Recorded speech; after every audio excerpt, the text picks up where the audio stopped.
From the one and only, this is a Local 10 News Update, sponsored by FHIA, Florida Home Improvement Associates. Good evening, everyone. I'm Nicole Perez. I'm Louis Gary in for Calvin. Here's a look at the stories making news on this Monday. Heavy flooding taking over South Florida. The city of Hollywood was one of the hardest hit. Some streets filled with water, leaving drivers stranded for hours. More than 7 inches of rain were reported in some areas. Residents are now working hard to clean up the mess. Some homes were left severely damaged by the water. And the situation finally getting better at Fort Lauderdale International Airport. It comes after heavy rain and flooding caused officials to temporarily close the airport this morning.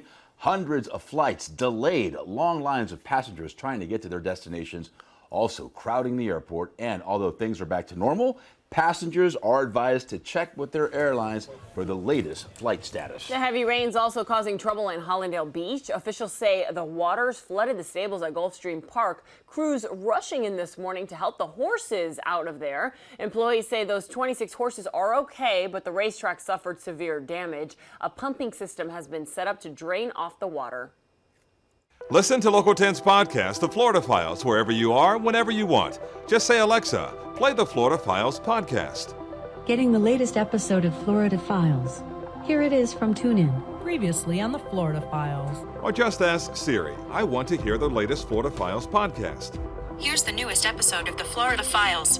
Get the Florida Files on Alexa, Google Home, or Apple devices just by saying play the Florida Files podcast. The Florida Files from the one and only Local 10.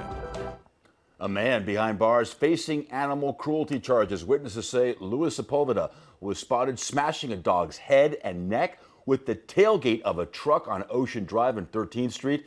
Good Samaritans quickly jumping to the scene, restraining Sepulveda until police arrived. The suspect telling police he was acting in self-defense and that the dog attacked him first. That dog has been taken by Animal Services and is in good health. As breaking news happens, we have you covered on air and online. Head to local10.com for more local news coverage and updates. Have a great night.